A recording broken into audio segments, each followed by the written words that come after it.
The Struggling Artist Record Club is a vinyl record subscription service where I hunt and curate the best punk and punk-adjacent music out there and mail their record to your door each and every month. Imagine finding your new favorite band from across the country without ever having to leave the house. It doesn't get much better than that. The excitement of discovering new music just got that much easier. As a member of the Struggling Artist Record Club, you are going to receive some of the best music you've ever heard from bands you may never even heard of. Whether you've been collecting records for years or just starting out, the Struggling Artist Record Club is designed specifically for you.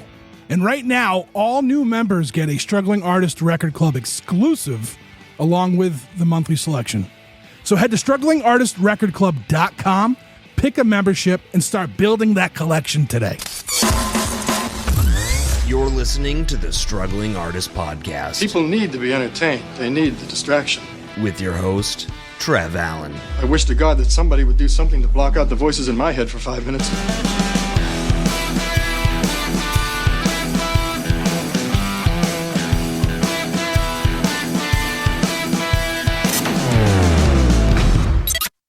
Hello, everybody. Today, our guests are Nikki and Mike of the band Trash Diva. They are a hardcore band out of Baltimore, and they're going to be playing Rally in the Valley Saturday, April 11th and Sunday, April 12th at Snapper McGee's out in Kingston, New York. This is put on by DCPC Live. Scott over there puts out live records, and he puts this little festival together every year, and it's a good time. So if you're in the Hudson Valley, you need to go check them out. Seriously. And as for Trash Diva, I absolutely love this band. I am so excited that I had a chance to talk to them, and you guys are about to hear it. This is episode 420 of the Struggling Artist Podcast, Struggling with Trash Diva.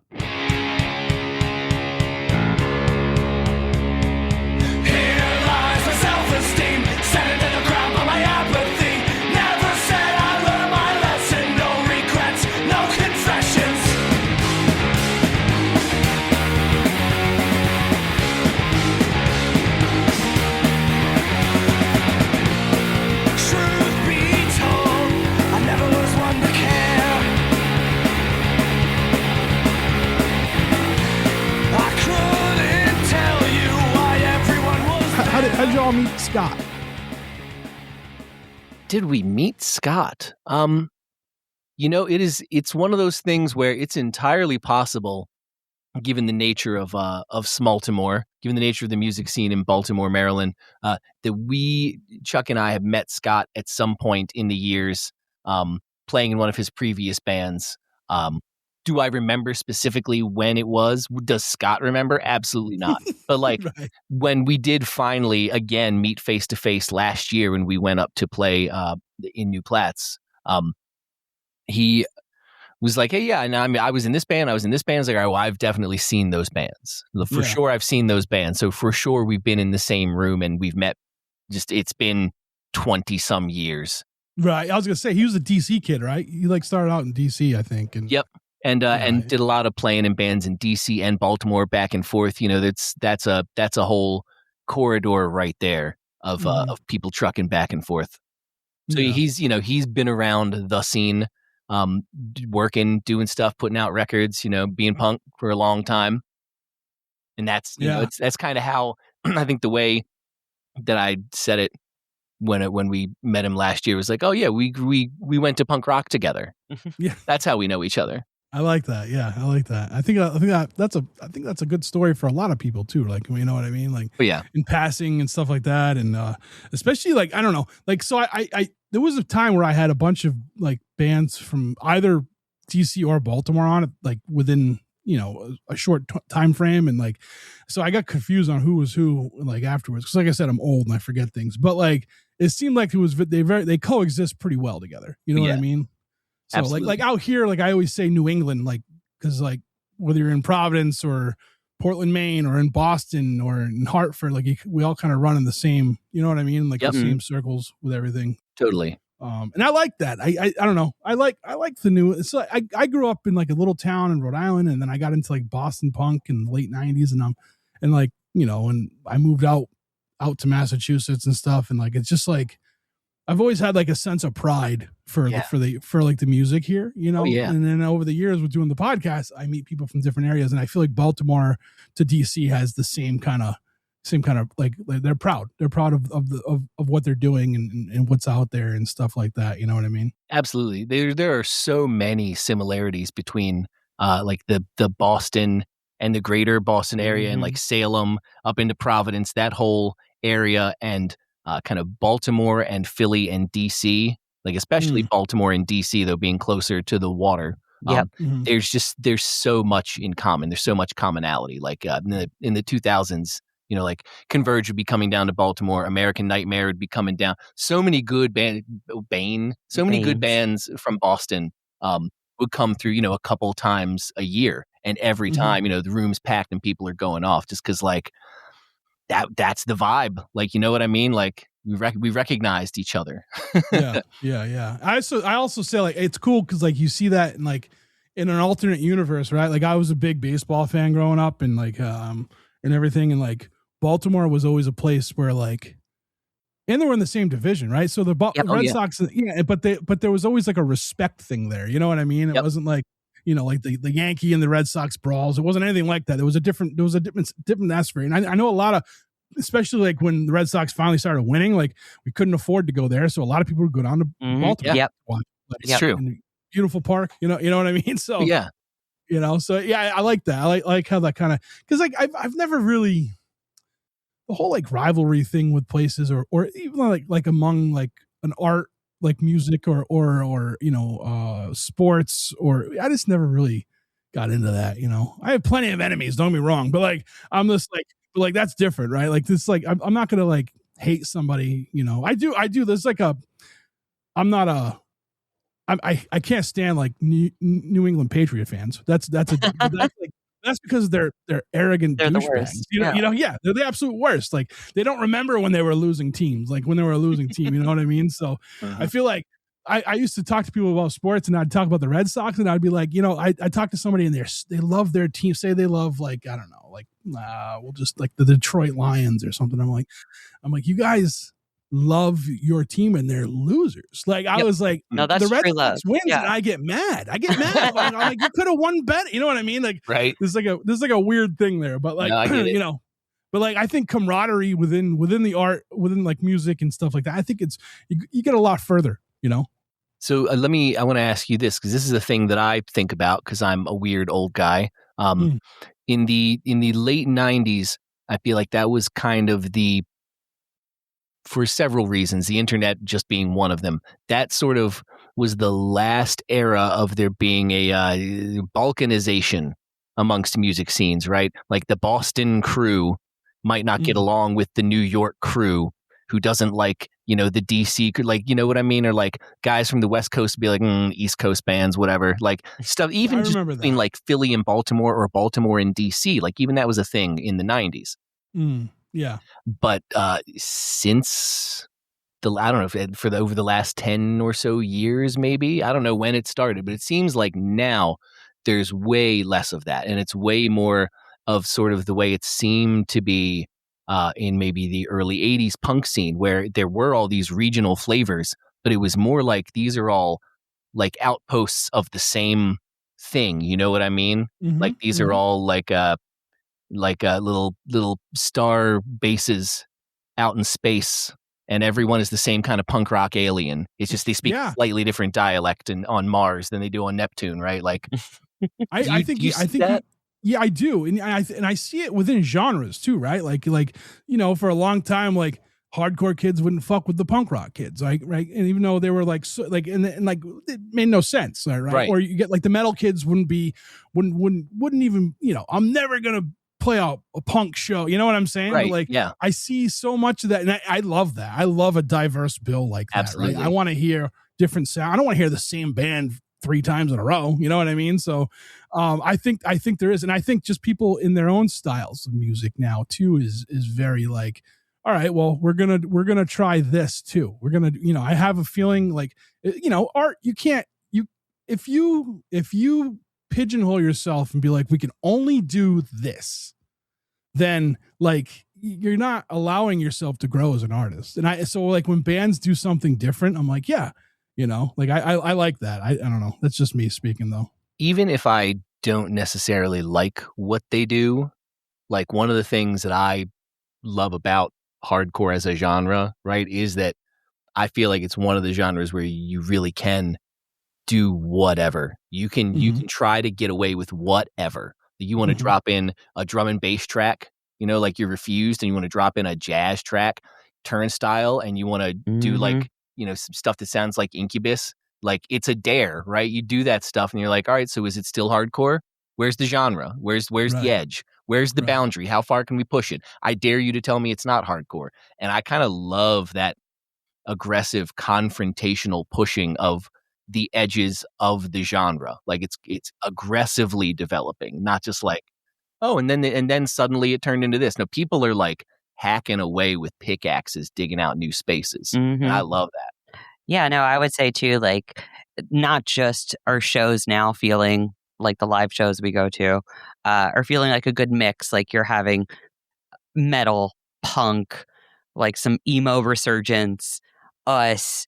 But it's like even just bands that are hardcore, you put us all in a room and it just sounds like it's all hardcore, but it all sounds so different. And we're like drawing different people, but yet everyone is getting to experience things that they wouldn't have listened to before, but they're going to this show because their buddies in this band and they're coming and hearing all different types of music. And I think like what's cool is, before, like I'm a little younger, so, you guys are having old man conversations and it's fine. All right. But, I like grew up in the like emo, screamo scene, Christian hardcore kind of shit. And so like, for me, it's just fun to see how like hardcore now is so open. Like, you can sing, you can scream, you can talk poetically. You can do what I call socking, which is like sing talking, like Me Without You, bands like that. But yeah, anyway, not to babble, but no, I like really like where hardcore is right now. And I like the idea that we're trying to have a bigger tent, so to say. Yeah. It's funny that you mentioned that, Nikki, because like I'm listening to Trash Diva and like you do this thing where you go from calm to vicious, like every other word. How do you get the cadence to do that? Like that would mess me up. How would you know what word? And when like with lyrical, like when you I don't know if you write the lyrics or whatever, but like when you're looking at the lyrics, like how do you know what's gonna be vicious and and that's the only way I can describe it. Like you go from calm to vicious, you know what I mean? And then right back to calm. Like how do you pinpoint that? I don't know. I think like I have a lot of like weird influences I pull from, like even like old school Rage Against the Machine, or parts where it's like it's that light like and then it just hits you hard. And I also feel like this is like I played bass in a lot of different bands since I was like 14. This is the first band like my only focus is vocals. I'm not just background vocals, I'm vocals. And so I'm kind of come to the band with an open mind as far as like what I'm trying to do. And so I really try hard not to pigeonhole myself, and I try and follow the music and the dynamics and follow like Mike and Chuck, our drummer, and our bass player, just trying to like vibe with where the music's going. And sometimes it just feels like, oh no, this is a part where I should build up like that, like I just kind of feel it out, and I try not to imitate things too much. I just try and be like, let me see how this sounds, and if it sounds good, I'll check with the guys, and they won't lie to me. They'll let me know if it sucks, and we'll do something else. Now, does that kind of like what Mike said, like the challenge, right? Is that like the challenge for you when it comes to that? Yeah, no, for sure. I think like the challenge is trying to make something that sounds good, that is hardcore, but also is unique. Like I want, like Trash Diva is a hardcore band. I want to be a hardcore band. I want to stay in that sound, like, or in that umbrella. At the same time, like when you hear us, I want it to be like, oh wow, like everything's different, from like the choices that the bass player makes to like the way the vocals go at this part. Like, love it or hate it, you'll recognize it. And I think that's kind of our goal. Yeah, we want to sound like us. Yeah. Whatever that might mean. And for me, that usually means trying to overcome the internal critic, judgment, censor, editor that goes like, that riff's whatever. That riff's not so good. Like, it's whatever it is we did, let's finish it out and see if that song sucks or not. And if it doesn't suck, then we're playing it. And if we're playing it, then that's what we sound like. So like trying to be more spontaneous, I guess, is being more spontaneous. And then I feel like also like cutting back at times. Like I even know, like for us, just as we've been writing, sometimes it'll be like, wait, it's just like 4 chords that we're playing for like 30 seconds. That works. Like we don't need anything else. Like we don't need to go crazy, or I can keep the same melodic scream going to then when we transition to something else, I can do something more dynamic. So I think it's just kind of like us both trying to like do original things, but also like I think you are so talented as a guitar player. I know you don't want to hear it. You're so talented that it's the overcritic. And so sometimes I'm just like, Mike, you're doing great. Like, yeah, it's good. I do it's need good. to tell myself to shut up and play. Yeah, just shut up and play. Yeah. And when we do, songs get written, so it works. It just, I have to, producer me has to keep guitar player me in line, because that guy is an idiot. He plays fine, his riffs are cool, but that guy's a moron and he will ruin everything if I, producer me, don't keep him in line. That just is a fact. Yeah. No, I get that. I do that a lot. My problem with like when I write is like I don't know, the little kid in me is like, you're terrible at this, stop it. You know what I mean? So like I have to like overcome that and then be like, all right, just who, like, because I used to write, and I've talked about this all the time on the podcast, but like I used to write for the perfect draft, and you can't do that, right?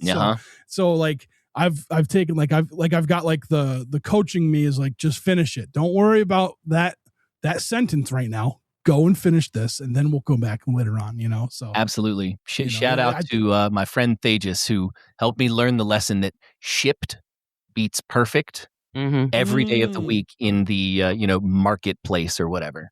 Hell yeah. I think that's a good one. That's a good one. I might hang on to that one.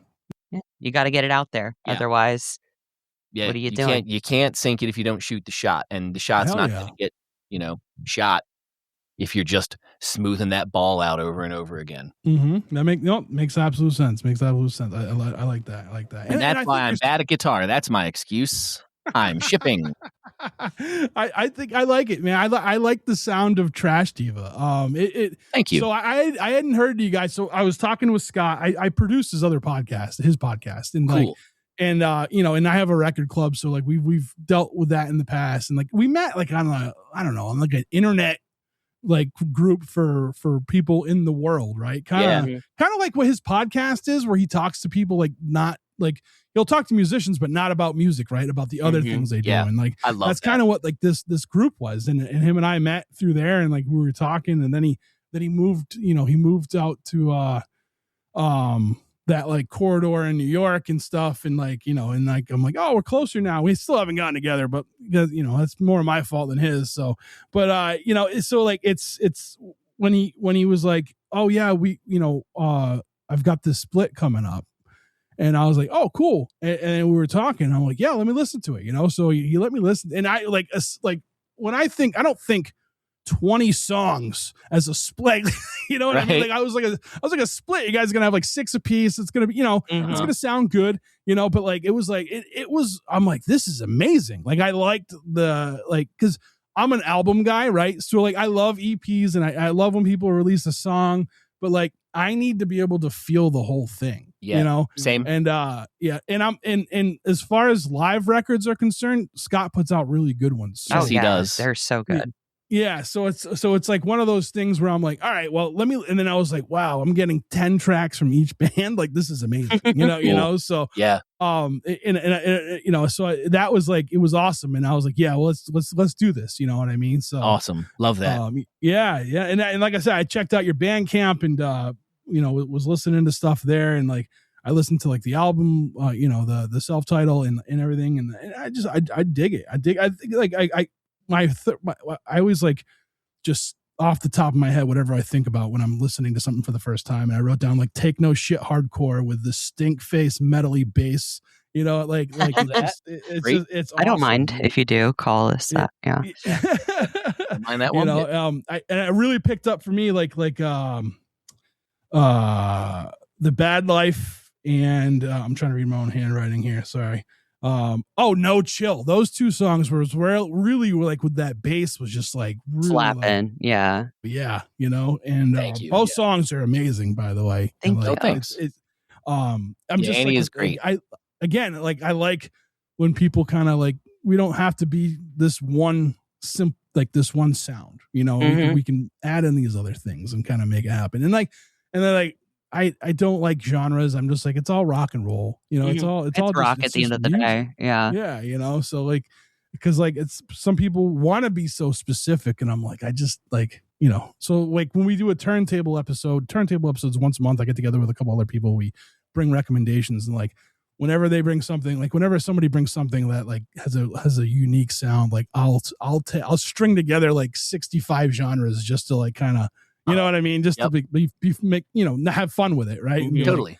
Because some people are just so like, no, that's not punk. That's this. And I was like, what the fuck is the difference? Oh, I'm definitely one of those jerks. I have a lot of very strong, deep in my heart, emotional feelings about what is and is not punk. It's a big, wide tent, but oh boy, there sure is some stuff that is definitively not punk. You know what I mean? But also, awesome. I recognize that's me being a jerk. No, even if I'm right. But it's also it's just fun to try to put words to what that music is and like talk to people about what they hear in it. Someone might be like, "Oh, this reminds me of Alice in Chains," and I'm like, "Wow, that sounds like Letters to Cleo to me." You hear Alice in Chains? How? How do you know what I mean? But like once they explain it, I'll go, well, holy shit, I hear it. It does kind of sound son of a bitch. Like I love that kind of stuff. I think that's one of the most fun ways to enjoy music other than playing it. So I have this record club and it's I got it from like the website getpunk.com. It was their record club and he was like he kind of got rid of, he's like, I'm kind of like phasing it all out. Do you want to take it over? Because I was a member for years and I'm like, yeah, I'll take it over. It's awesome. So like I say punk and punk adjacent and I do use adjacent pretty loose.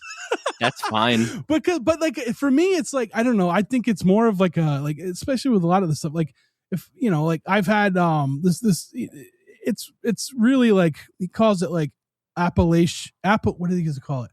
Appalachiana is kind of what he calls it. But he has punk rock. He came from a punk background, right? So it's like like the lyrically or the message is still there. You know what I mean? Totally. So like it's hard for me to be like, well, I can't like, because I also want to like the members. I kind of want to like, hey, like give this a shot. You might like this. Like, right. It might not be that straight like pop punk sound that you like or that straight hardcore punk sound that you like, but like listen to what the guy's saying or listen to like how he's doing this thing, and I'm really like I said, I play fast and loose with the adjacent tag, and sometimes it bites me. Sometimes I get an email from a member and they're like, hey, like what the fuck, man? And I'm like, hey, like that's fine. How else are we gonna find the edges of where punk rock is? Like I think that is, I mean, I'll go another step with you. Personally, I would consider hip hop to be at least punk rock adjacent. Oh, absolutely. If not just like direct cousins. Yeah. Like as musical genres, they came out of the same places at the same time, the same circumstances. Like that, at bare minimum, I consider hip hop to be punk rock adjacent. In the same way that kind of current modern Appalachian protest music that is maybe folk based, I would also consider to be punk adjacent at the very least. they share a DNA. I think it was Greg Graffin from Bad Religion once said that punk rock is just electric folk music. And that's not wrong. Yeah, that makes sense. That does make sense, actually. Yeah, that like, makes sense. It's I'm gatekeepery about what is and isn't punk, but that really is so much from like an ethical and moral standpoint. It is definitely not from a musical standpoint, because musically, like that goes all the way from what like the Monks, that band from the 60s. Are you familiar with them? I remember them. Yeah. So Well, I mean, I wasn't around. Sure, of course, but like it goes at least from stuff like that all the way up through like Atari Teenage Riot, and I would argue stuff like MF Doom would fall kind of on. He's at least hanging out smoking a blunt outside of the punk rock tent, like dipping in every now and then. Sure. You know what I mean? Like those borders are wide. NERD, like those. You know what I mean? Like, yeah, those, for sure. Those borders are wide and porous. Yeah. Hell yeah. That's awesome. So tell me, so you got Trash Diva around 2023 is when the project kind of got started, or? Sounds right. Yeah, it was like early 2023. Yeah, it was like around January, February. Yeah. What makes this the project for you two? Like this, I mean, it's awesome. Like, I just kind of like, I like to pick people's brains on like the project, like, because like, I mean, it seems like you guys play a lot out, right? You play out a lot and everything, and the last year has been tougher for playing out for a variety of reasons, but I think we've got 7 shows booked in the next couple months. We're booking out the summer and the fall now, trying to get. I just knew it was a lot. I don't know the number. Yeah. I'm just excited. Yeah. So I guess the answer is mostly yes to playing lots of shows. What makes this like why this band? Why did we do this? Yeah. Why are you doing this, you weirdos? No, not even that. It's like what about this project like gets you like hooks in you. You know what I'm saying? Guitar go jun jun jun. Sometimes it go, and that really, I'm not even kidding. That's no, really, you really like those sounds. So Chuck and Annie and I, Annie our bass player, Chuck our drummer, 3 of us were in a band called Queen Wolf. That was like a heavy alt rock band, basically, that I was singing and playing guitar in, and Chuck was playing drums, Annie's playing bass. There was a lead guitar player. It was a 4-piece. And I was driving home from Baltimore Comic-Con in October 2022. Listening to what was at that time the new Every Time I Die album, and I realized, I don't want to sing at people. I want to go jun jun jun at them and scream at them. I want to get back to Chuck and I met, and for many years had played in a hardcore band, and then eventually ended up, variety of weird circumstances. We ended up in this band singing, right? But I realized driving home one day after buying funny books that I wanted to write songs that make chubby teenage boys want to punch each other in the face. That's really where my heart is. Yeah, no, that's fair. I honestly want the same thing. I want men beating each other. Yeah. So yeah, that's why we do this. Girls 2-stepping, dudes throwing spin kicks. That's what I love. Yeah. And that's for me. That's what it was. I realized that the thing I really wanted to do was make the guitar make ugly noises, right? Breakdowns, like playing a hardcore band. I love writing songs, writing melodies and all that. Like that's a whole different challenge structurally, artistically. Like that's a whole different art form almost, or at least such a different approach, right? Like would you agree? Oh yeah, no, like absolutely. Doing verse, chorus, verse, trying to write the hook or whatever. Totally different from writing like a hardcore song that has movements, I guess, for lack of a better way to put it. You know what I mean? And like, what do we got to do to justify the breakdown happening? Yeah, because we always want to break down, but it's just like you have to earn it. You have to earn that shit. Yeah. And then how many songs can be verse, chorus, verse out of the group of songs? Like it's a way more composition is way more involved for this than it is just like, write the 10 best songs you can. Like that's a different kind of hard. Yeah. So maybe that's part of it too. Just a different going back to this kind of challenge after so many years of doing the other thing.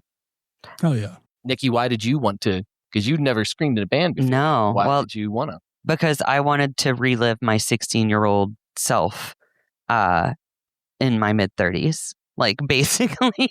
Yeah. So it's like I remember being young going to hardcore shows and being like, oh my God, that's so badass. Like, I want to be able to scream and yell at people, and like just the energy that it can like control a room. Like, I was obsessed with it. And but I wouldn't really consider myself like a good singer or vocalist. Like, I can I can hold a note. I can hold a fucking note. But like, you know, I grew up in like Southwest Louisiana. My dad is a preacher, evangelical preacher. I grew up in like the dirty South where church was everything. And I grew up with a lot of talented gospel church singers, or like church singers that have that beautiful voice, that range that can go every which way.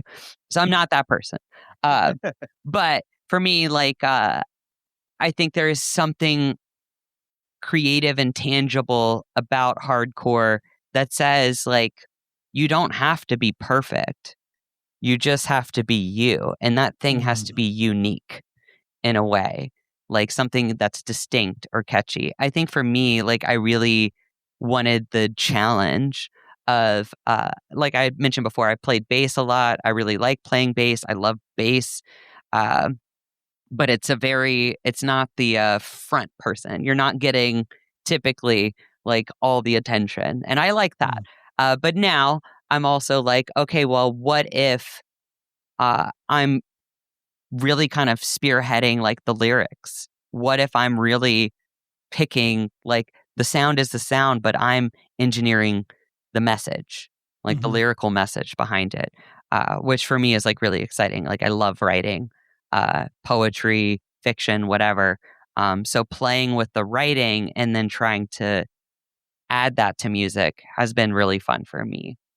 Does it do something different from just like playing bass and you know what I mean? Like internally for you? Yeah, absolutely. Like, I think with bass, I'm comfortable because I've just been doing it for so long, but also like the way that unless I don't know, my finger, like I've got a giant ass blister and something's popped, it's like my physical body or how I'm feeling is not so dependent upon my performance in a way. Whereas when I'm screaming, there are times if I haven't taken care of myself the day of a show by like hydrating properly, doing those things where when I played bass, I could fucking have 3 beers and play and be fine. And now it's like if I can't have a beer before, I yell. Otherwise, by the second to last song, like, and you feel it so much in your body. So there's so much more body discipline. How I breathe, how before it's like, you know, you want the bass to be louder, play harder, or turn up the knob. And for me now, it's like I have to project harder if I want to make those sounds. And it's physically taxing. Like, it's a fucking workout. I'm a lazy ass bitch. This is the hardest workout I do, is yelling, and I call it exercise. So, I mean, it's harder on guitar. It just physically is harder. I mean, that's part on purpose. I would be lying if I said me and Chuck don't sit sometimes when we're working on stuff thinking, all right, so how can we make this harder? Not more technically difficult necessarily. That's not necessarily what harder means, but something that's going to be surprising and hit hard. And sometimes that's like, you know, a super fast stop, or you have to throw in a blast beat here, or so it's all stuff that is going to be in some way physically demanding. Playing the heavy jun jun jun guitar with all the weird dissonances is more physically demanding, and have to think about melody and percussion in a different way than when the guitar is an accompaniment instrument to a voice. Like the in my mind, right, the melody in a band with screaming vocals and stuff is coming from the guitar, and a lot of that melody, air quotes, is kind of up to how you perceive the internal relationships of the dissonance inside the guitar bits, right? So like, so much of that is gobbledygook to most people, right? They're just going to hear and like that is harder to do, and it's harder to process, like mentally, like sonically. If you're whipping yourself around like an idiot, and I'm gonna, and like you're trying to play well and listen also. That is very different from standing there and playing guitar and singing along to the guitar, right? Like it's just harder. It just is different and harder. And I kind of like that it's harder to do. That's satisfying in a way. People I think like the experience of operating at their peak capacity. So it's like, what's the best, most aggressive, coolest thing we can do here? Like what's the limit we can take it to? I always feel like that with hardcore. Like it's music that it's like it's like Pied Piper music, right? Like it's making people do shit. It's crazy. It's dance music. It is. It really is. Yeah. It is physical body music. It is like it's fucking church music. Like let's be honest. It's like It's Western, right? I am playing off of you. I want to evoke an emotion from the crowd, and then I want to build on that. And then it's the chemistry you're holding with them. Yeah, like you have to be in communion with them. Like, yes, like we always say we have like this mindset of like when we get on stage, it doesn't matter what show we're doing, what bands played before, how they sounded. Like when we get up, we're gonna do our thing. Like we're gonna be us. We're gonna be fucking loud. And like if you like it, that's awesome. And if you don't, I'm so sorry. But we're gonna do this thing. But also that means that I'm gonna do this thing, and then like. As a band, like we're going to command the room. Like if you're going to be in this space, this is our time now. And like you're invited in, but it's Trash Diva time. Right. Yeah. Like we're hosting a party. It's like a DJ. Like we've got the beat going. Like how loud are we going to get? How crazy we're going to go? It's kind of depends on how the crowd is and how like much they want to go along with us. Yeah. Yeah. Hell yeah. I like that.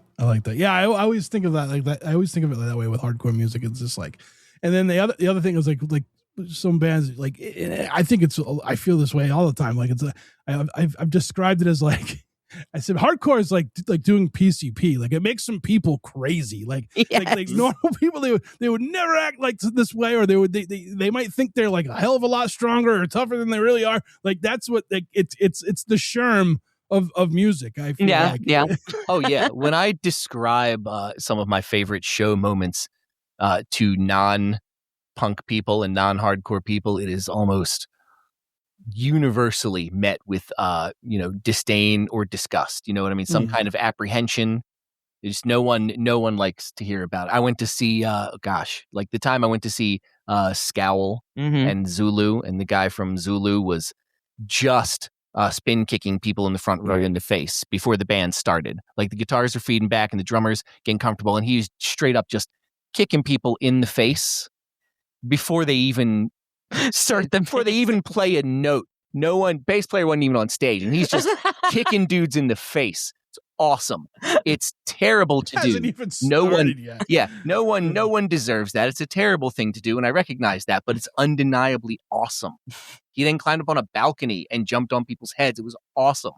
Yeah. Greg from Dillinger Escape Plan used to breathe fire inside. You can't do that anymore. That's so dangerous. That's so irresponsible, and it's so awesome. It's undeniably, it rules. What are you saying? Yeah. Dudes are spin kicking each other. That kicks ass, and it's so bad for you. I can't defend it, but it rules. Right. I love it. Right. I don't know. Sorry. And people like they'll take it and be like, yeah, okay, like there's like an understanding, I think, with it. Either you get it or you don't. I went to see our friends War Games and Scalar this past weekend here in Baltimore, and was getting knocked around in the front by a bunch of kids who were easily, less than half my age, just like smashing into me. And it was awesome.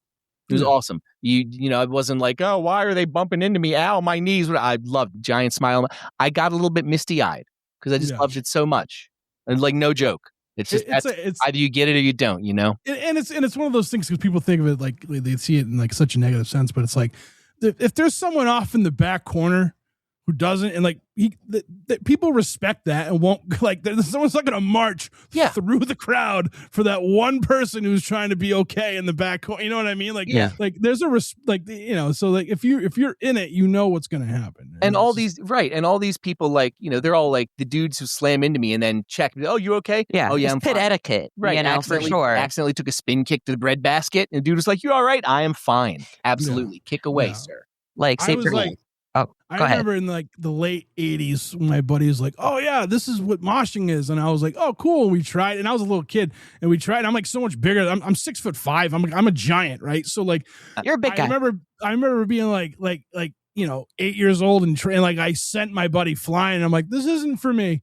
Like, I was like, but I'll stand there and I'll help people up, and you know what I mean? Like, I feel like at one point, like, I'm like, I'm just too big to be fucking smashing into people like that. So it's I'll be the guy who, like, you guys can run into me and I'll just pick people up who fall and make sure they're good. And like, and I had a, like, that was my thing for many, many years going to shows. Like, I was just that guy who stood on the outside of the pit and make sure people were getting up safe, Well, now I'm old. I'll fucking break a hip or something. I can't do the pit anymore. I'm too old. I still love to play pit goalie. That is my favorite position. Just be on the edge, make sure, like, that when that dude's doing those flying fists, right? He doesn't mean to be hopping to the left. Eventually, he's going to bump into me and go, "Oh, there's the edge. All right, sorry, I don't want to hit this girl that's over here a couple feet, just trying to watch the band, right?" Like, you got to have people watching the edge. I enjoy that very much. Can I tell you real quick? Liked that. My story about how I learned about what a mosh pit was. I don't know if I've ever told you this, Nikki. No, go for it. Okay, so I have a cousin who took me in was this the 7th grade, I think, to Creation Fest, which was a big Christian music festival. Oh, I know. DC Talk was one of the headliners. Hell yeah! DC Talk. Yeah, I got one of their towels because I was so young. I was like, it's not like I was like that into. Huh? Or is this when they became like a? Well, they were still hip hop then. They were still hip hop. They were like that dirty rock. Yeah. Do you see how fast I was like? No, they were still hip hop. Like, no. They were. I'm defending my DC Talk cred. Anyway, so we went to the Christian festival, and my cousin is already into like Anthrax and SOD and all this stuff. I had no idea. I didn't listen to any of that music. I thought that rock and roll had died in the 80s with hair metal. Like, I didn't think there were rock bands anymore. That's a whole other thing. Anyway, he's trying to explain to me, listen, there's a side stage and there are going to be metal bands. And there's probably going to be moshing and there's going to be a mosh pit. And I was like, what is a mosh pit? And he tried to describe it to me. He's like, oh, well, there's like a hole that opens up in the crowd and like people, get in there and they kind of bat each other around. It's like, well, how do you get out of the pit? It's like, you just get out of the pit. It's like, or you don't, then maybe you can't get out of the pit. And I swear to God, I was imagining like an empty swimming pool bowl in the floor with a hole in the center of it. And motherfuckers were just disappearing into the hole, the actual literal as like pit. a band is playing, and people were just like pits of hell, like just go into who knows where, and people were like, "C'est la vie, next band's on in 15." And I was like, "That sounds so bad. Take me now. I want to see it." Yeah. That's how it started. That's how it started. That's how it started. That's where I saw my first punk and metal bands. See, it created a monster is what it did, right? Apparently that's just, either you're into it or you're not. And as it turns out, even when I thought I was going to die, I was like, okay, so it's a mosh pit, you say. I would like to see it. That's awesome. That's awesome. I wanted to bring this up too. The song Queens, it opens with "I can't dance, but I can kick your boyfriend's ass." It's the hardest flex ever. I love it. Why, thank you. Thank you. I love that. I love that line. I wish I had one. That was like, fuck yeah. You know what I mean? Like, like that one got me just from that. That was like the hook for me for that song. I was like, and then I had to go back and listen because I just focused on that one line. Yeah, that one line. Yeah. So I wish I had one nearby. We had made shirts that had Elvira on the front and then that line in giant block white letters on the back, like huge, the entire back, which it never occurred to us that a lot of people would be like, I don't really want to walk around with a threat on my back, just threatening the boyfriends of every man in whatever place I go to. Fuck every boyfriend. Yeah, right. Whereas I didn't say husband. I said boyfriend. I was very specific. Yeah. We were like, fuck him. Put it on the back of the shirt. Didn't occur to us. I like it. I think that's a great idea. So you guys are playing Rally in the Valley this year, right? Did you play last year too?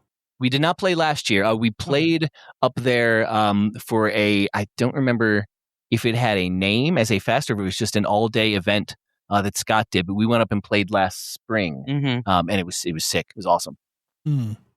That's awesome. Yeah, I saw you guys, Snappy McGee's or Snapper McGee's, whatever you guys played there. The funniest name. It was a weird name. It's one of those. It was a cool venue. Spots where, like, with a name like that, it's either going to be like the worst place ever, or it's the coolest place in that area for 20 miles or more, and it's that one. It's such a cool place. The people are cool. The spot's cool. The sound is good. It's cool. Snappers is cool.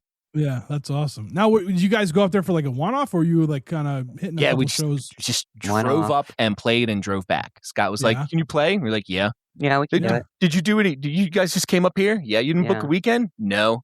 If we can get there and you ask us to play, we will come and play. We're not reasonable people. I'm not in a hardcore band at 45 because I'm reasonable and everything went right. So if you're like, you want to do a 12-hour drive? Yeah, I'll bring my amp. Let's fucking go all right. Yeah. When's load in? Let's go. I need details. Yeah. That's awesome. Yeah, you do this because you love it, right? Like that's the point of this whole thing. Yeah, good Lord. If you didn't, why would you? It's too hard. It's much too hard. Yeah. Oh yeah. That's awesome. For sure. That's awesome. So, even now when people are like, I'm thinking about starting a band, I'm like, don't. Don't do it. If you're just thinking about it, don't do it. If you need to do it. If you have to do it, then do it. Then go do it. You don't need to talk to me about it, right? But I'm thinking about it. Oh, then don't. Think of something else because it's too hard and you'll hate it. Yeah, I've tried my hat at like trying to write lyrics. I just can't. Like it's hard. There's too many words. I have too many words. Yeah, I know, right? That was my least favorite part of being. My second least favorite part of being a singer in a band. I didn't like all that attention, as it turns out. I would rather just make guitar go jun jun jun and occasionally but like also that's a lot of words to write, and as it turns out, I don't have that much to say. I hit a point where I was like, that's my problem. I have too many words. Like I don't know how to narrow it down. Like I'm more with you. Yeah, I have too much to say. I got plenty of riffs, but words, that's Nikki's department.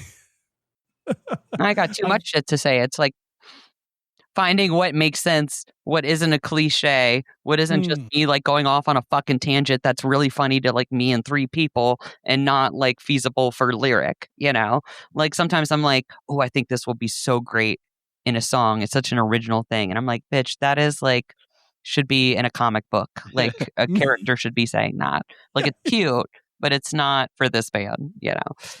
I'm such a nerd about stuff. Like I wrote a treatment for a song like years ago, and I didn't know how to. I was like, "This is too many words," and like I ended up just like this past year, it went on like as a spoken word poem kind of thing for like this for this comp. But like I had no I was like I just can't figure that out. Like that's the whole goal. Once I figure out how to write a song, podcast is over. Yeah, you're done. Like, I'm just using you all to try to figure this shit out. You know what I mean? So like, but like, I just, it's just tough, man. It's just, I have, like I said, there's just too many words and I don't hear the sound, right? Like when you come up with a riff, like it starts with that. I don't get that. One time I did, and I bought a fucking drum machine so I could figure it out, and I couldn't figure out how to operate the goddamn thing. I couldn't plug it into I was trying to plug it into my interface, and I'm like, and it's like a $300 thing. It sits in the corner, dust collector. That's all it is now. Yep. So that bass, I had this drum beat in my head though one time,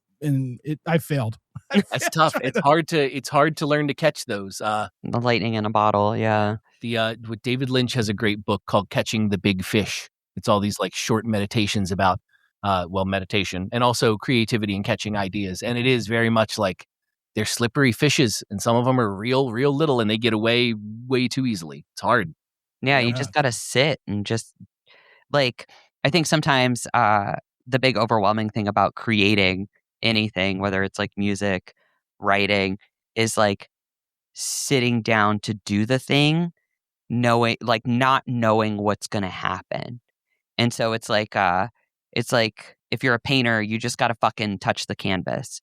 If you're a writer, you got to punch the keys.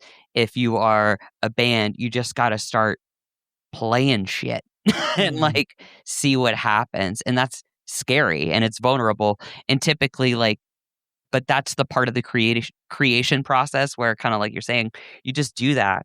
And eventually, hopefully, you catch that like moment where it's like, oh, that was perfect, whatever we just did. Like that sound or that, like we were just fucking around, but that riff is like badass. We could make a song out of that. Right on. Yeah. Let me ask you with the live recording for the TCPC live album. Like obviously you guys knew it was going to be recorded that night for this thing, right? Mm-hmm. Oh yeah, we set it up. Yeah. Does it add pressure? Did it add like pressure to the whole thing? You know what I'm saying? Yeah, it doesn't sound like it. It sounds like you guys like it was business as usual for you guys. So well, thank you. Yeah, thank you. I'm sure if Chuck were here, he would say something along the lines of, "I'm a taskmaster, no matter what." So like if we're playing to one person or 1,000 people, I'm going to be the same. Like we're not setting up fast enough. We're taking too long. We need to go right now. Chuck, start the song. We need to get this one. All right, when we do the set, I want to make sure like it's gonna the approach is the same no matter what. Very much. For me that's a black flag thing, right? Like having read Get in the Van at a very impressionable age while on tour in my 20s. Like the idea of like Chuck Dukowski telling Henry Rollins, like there's 6 people or 600, doesn't matter. Like they're there to see Black Flag. You deliver Black Flag. Yeah. Like you do the thing that you're supposed to do. Yeah, right. I left my house to go be in Trash Diva. Like, why would I show up and only be like 6/10 of Trash Diva? What's the point for anyone? You know what I mean? Like, why? Yeah. And I think, I was going to say too, I think like for the live album, which hopefully like it comes across, I think it does. Like every show we do, we try to be purposeful about what I call like dead silence, or like, the moments where the guitars have to retune and things. Like those moments are going to happen in a band, but like if we can make them as quick as fucking possible and like fill the dead space with not just nonsense, like I don't know, the Ramones approach, right? Yeah, basically. Like we're moving as quick as we can, but like okay, like we're gonna play this four songs, break, it gives me just enough time to catch my breath, interact with the crowd a little bit, okay, go again, and then next time we take a break, it's like pointing back out to the other bands that have played, merch that we have, boom, end show. It's almost like you're thinking about it as a production or as a performance, like not just one song at a time, but like from start to finish. Yeah, it's like almost like you're clocking in and you're clocking out. Yeah. And it's like once we're on stage, like we're on stage and we're going to try our best to do the thing that you came to see us do as quickly as possible. Well, because it's about efficiency ultimately, efficiency of communication, right? That's what it's art. It's about communication, and we want to be as efficient and direct and clear as possible, and get that thing, whatever that thing is, across. And that thing doesn't involve a lot of hemming and hawing and umming and so let's hear it again for. Open, like just what do we do? That's not very hardcore. That's not very, you know what I mean? It's not a lot of energy there. So like we're not trying to ignore people. We don't not talk to the audience, but there is very much an intentional, like, if we need to change our tuning for certain songs, they're going to be grouped together so that we know there's a break here and there's a break here. And that's when you get to breathe and drink water. And otherwise it's we're going. But Trev, to kind of answer your question, for me, knowing that it was going to be recorded made me a little more nervous. I think I would have been less nervous if I was just playing bass, but knowing like, oh shit, like if I'm going to hit that scream and it's going to be off a little bit, everyone's going to hear it. It's going to be terrible. But also it's like when I started, it was just another show and I couldn't think about it being recorded, if that makes sense. Like you're just doing the performance and hope it turns out good. And so we originally were supposed to have recorded a set at the Pie Shop in DC. When we originally spoke to Scott. We were playing with a band who was recording their set. I forget now which number it was that it came out, but those guys were recording their set. And then Scott hit us up like, "Hey, you're playing. You guys are great. You want to do a thing?" And the recording did not work. Like it didn't happen. Like the USB stick that it was supposed to go to, it didn't write or whatever. So we got all the jitters out on that one. That's then we true, had to schedule another show to record. And then fortunately we were able to do it here in Baltimore at our friend's studio / event space. It's awesome. Like it's awesome. like surely the the Watermelon Room in Baltimore, it's great. I know you have seen the original 1990 Ninja Turtles movie. Oh yeah. Yeah, so the Foot Clan hangout, it's like a weird Yeah. concrete warehouse and stuff. So imagine if they had like a nice theater, but it was still like a weird concrete warehouse, but it's the nice theater. Mhm. Right. That's kind of the vibe of the Watermelon Room space, Yeah, Oh, yeah. cool. which is Cool awesome. space. And then also it is a fully functioning, fully outfitted multi-track studio with like a control room up on the second floor that overlooks, there's a stage with lights, full production, and then you can multi-track record everything. And Garrett, who runs it, is a homie of mine, and we've done a bunch of projects together because I'm also a recording, mixing, and mastering engineer. So like yeah. I didn't have to worry, it's Garrett, so I don't have to worry about any of that. So Mhm.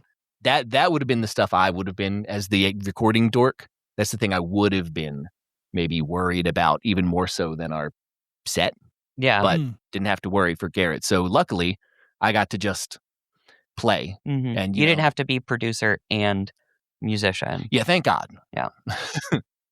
So this is the first time Trash Diva's going on vinyl, right? Yeah. In the self-title, you guys had a cassette. Yep. Mhm. The Yeah. self-titled EP is on a cassette because that Awesome. seemed like a fun idea. Yeah, well, I love that. I love that. I love the.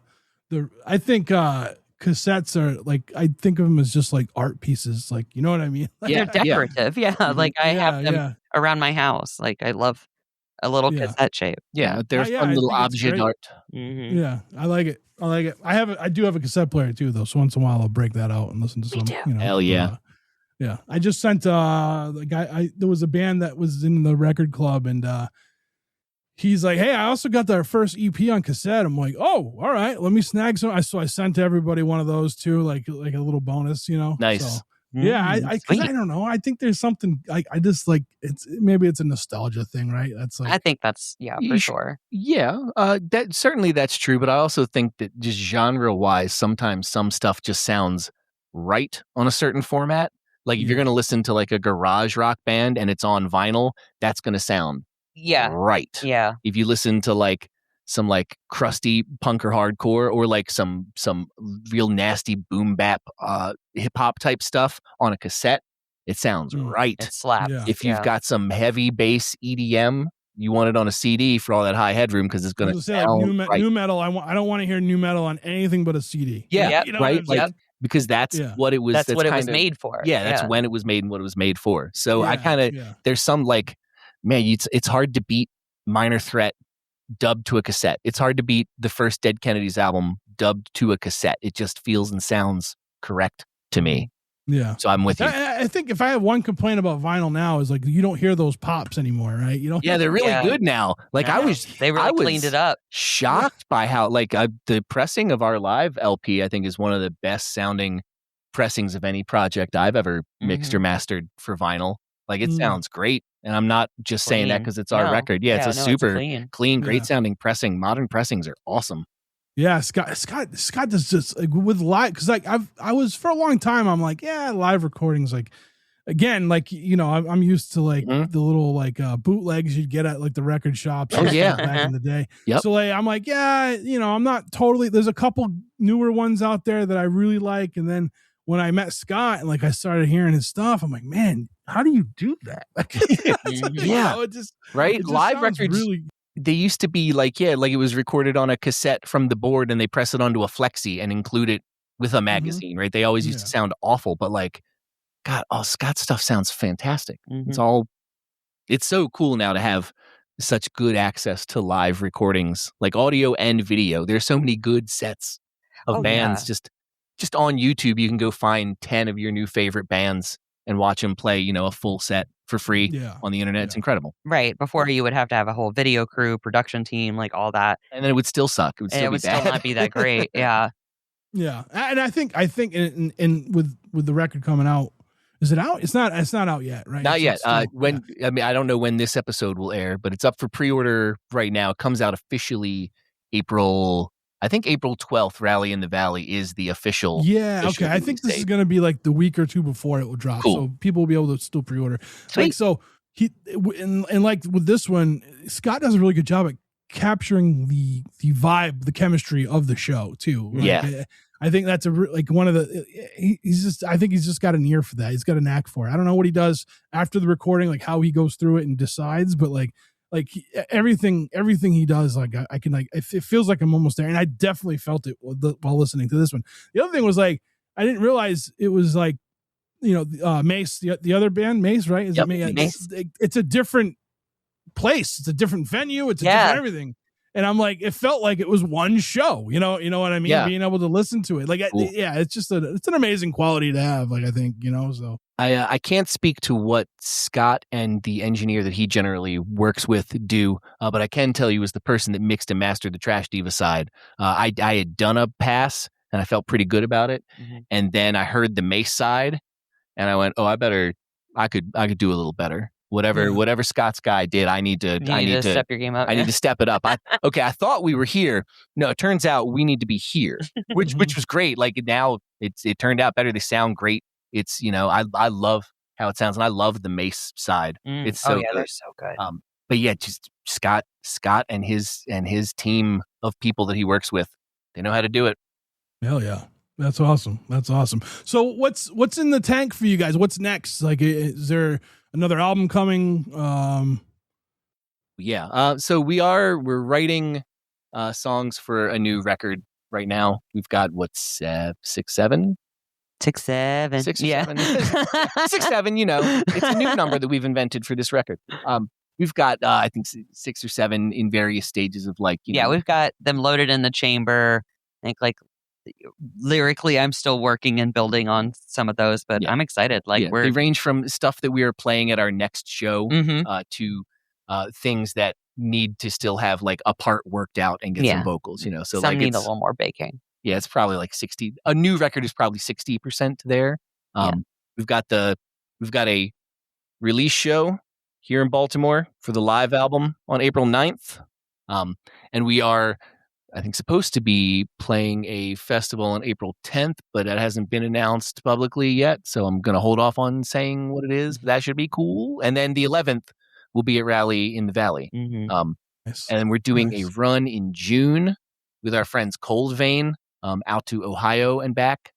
That should be cool. So just trying to book more shows, get out of Dodge, play out of Baltimore, go jun and ring. Shit. Yeah. Get fat kids in other states to punch each other in the face. Yeah. Just deliver the word. Yeah, for sure. I think we're doing a good job this year. I think a big goal is playing, like expanding our play radius.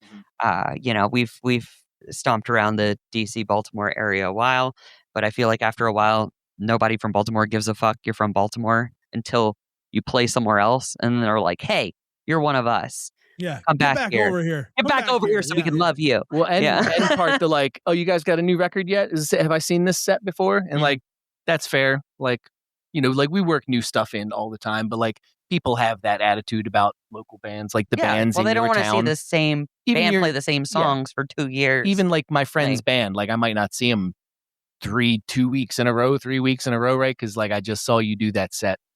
So you gotta get out of town and you gotta write new stuff. So those are the 2 big goals. That's what we're doing this year. So far, so good. That's awesome. Well, I would love to have you all back on when there's a new record or if new single, whatever. If you guys want to come back, let me know. And I love meeting new people when it comes to this shit, because like it's as broad and wide as it goes, but like it's almost like it's always like a close knit community with everybody, and I really do. I enjoy your music, and I would love to have you all back on. We would love to be back. A good time. Yeah, awesome. Like meeting cool other punks is what it's ultimately what being punk is about, right? And that's what we're doing. Yeah, it doesn't matter age, location.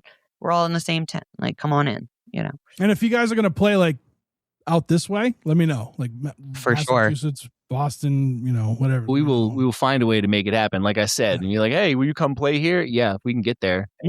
I know we can get to Boston. I know how long that takes. Yeah, we can do it. We can do it happen. Yeah. Hell yeah. Where can people find Trash Diva on the internet, social media? Where can they find your music? Where can they purchase your music? I always like to push that one because we all deserve, a little bit of something for our art, Well, thank you. The best place is trashdiva.bandcamp.com. You can order you can pre-order the live album. You can get the cassette. We're getting new shirts. Oh, show off the new shirt. Yeah. 2 mics. Oh, 2 mics. We'll have these up soon. Nice. All I like kind of that. all kind of fun merch there. We're also on the Instagram at Trash Diva HC, where you can find video content whenever we remember to post it. I don't know. Like we're so bad at that. Like we'll get to practice on Wednesday. Be like, remember, we need to post something on Instagram. So We need to take a picture as a band together. Right. And then we work on songs and we practice, and then it's 10 o'clock and we all leave, and I get home and go, fuck. We're old. Yeah, I do the same. I try to post it just doesn't always happen. You know. Yeah. It's like I'm getting I know I have to. Like I do it. You know, I try to do it again for like the guests of the show that week and everything. Yeah, but like promotion. sometimes like life just gets fucking in the way, and I'm just like, you know. But it's tough to do. Yeah. Hell yeah. But we do what we can, and we support each other. That's what matters. That's guess, right. You know. That's what I mean. Again, that's what it's all. That's what it's about. That's what we're doing here, right? Community building. It's being a bunch of weirdos together. If it's not about that, then it's just commerce. Yeah. And if it's just commerce, it's just capitalism. And at that point, I don't know, start a country band, I guess. Like, get the fuck out. Like, what are you doing? What's the point? Right on. Mike, Nikki, thank you so much for coming on and talking with me today. Trevor, it's a pleasure to meet you. Yeah. Thanks for having us. I'm excited to hear what's next. Seriously. So thank you so much. I hope to be back sometime soon. We'll come back. All right, and that's the show. I want to thank Trash Diva again for being today's guest on the Struggling Artist Podcast. In the show notes, you will find links to Trash Diva. You will find links to DCPC Live and a link to get tickets for Rally in the Valley, which is Saturday, April 11th and Sunday, April 12th at Snapper McGee's in Kingston, New York. The doors start at 3 p.m. and it's $10 per day, $21 to enter. And now, if this conversation I just had with these lovely people wasn't enough for you to go to Rally in the Valley, let me just tell you real quick about some of the bands that are on this label. On this festival. I'm sorry. The Ragin' Nathans are going to be playing. Teenage Halloween, Chemical X, Rebelmatic, Soji. Blind Adam in the Federal League. I mean, come on. The Snorts. Gosh, darn it. Trash Diva. My Son the Doctor. Come on. Get tickets to this if you have nothing going on that weekend. And by nothing, I mean cancel all your plans and go to Rally in the Valley. Also, you can pre-order DCPC Live Volume 44, where Trash Diva's live recording from the Watermelon Room will be on that. So make sure you do that too. Go to DCPC Live and buy some records, damn it. I want to thank the Struggling Artist podcast team for everything they do. Chris Chavez, follow him at 716 The Sound. Jeff Bousquet on Instagram at JRBimage. Aria Rad at Coffin_salesman. Ryan Cowell. And Dave Anderson, the driving force of the Record Club recap episodes. Ryan at 13th floor _Ryan and Dave at _pinball. No, I'm sorry. At pinball_punks. Jeez. I got to remember that every week. I should just record something and just put it in. I don't know. You guys don't need to hear me rambling about this anyway. So, yeah. And this episode was sponsored by DCPC Live. So as I just mentioned earlier, head to DCPCLive.com and pick up some records, live recording records of some awesome bands. Maybe some you've never even heard of. Maybe some, if you were in the record club, you would have gotten a copy of. You know, you could always join the record club. You can go to strugglingartistrecordclub.com and you can sign up today while we're still kicking around. Come on, go ahead and do that too. And I want to thank the band Losers Circle for always letting us use their song, The Great Illusion of Time, off of their album Took Long Enough. You can find a link on our podcast website, the strugglingartistpodcast.com. The Struggling Artist having a hard time talking.com. No, that's not a .com, but I am having a hard time talking. The struggling artist podcast.com. Head there, head to sponsors, click on Losers Circle's picture, and that will bring you to their Bandcamp where you can buy their damn record. Now, here's the deal. If Jamie doesn't send you the record in a reasonable amount of time, hit me up and I will get on his ass and hopefully he'll send it then. Jamie, I love you, but mail out those damn records. Well, that's it. It's time. It's time to go. I want to thank everybody who listens to the podcast, reaches out to us, whether it's via text, voicemail, or, email. If you want to text or leave a voicemail, the number is 774-570-1552. We will not answer that phone. We will not call you back. Maybe if you ask for a reply back, I might text you. I'd have to turn the phone on and take a look at it. I try to do that once a week in case I have to, mention it here in the outro. But so the number 774-570-1552. And it's time to go.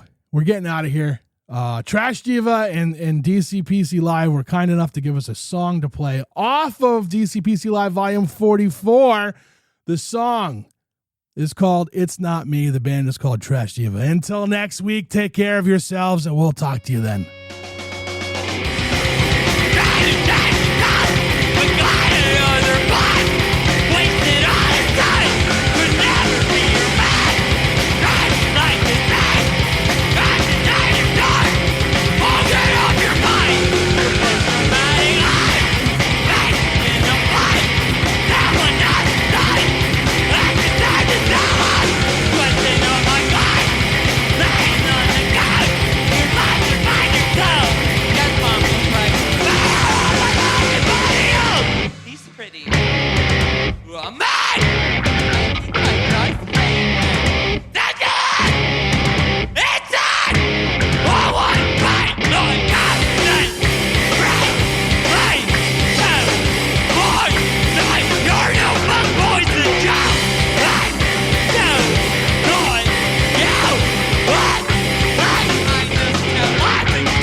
Thank you.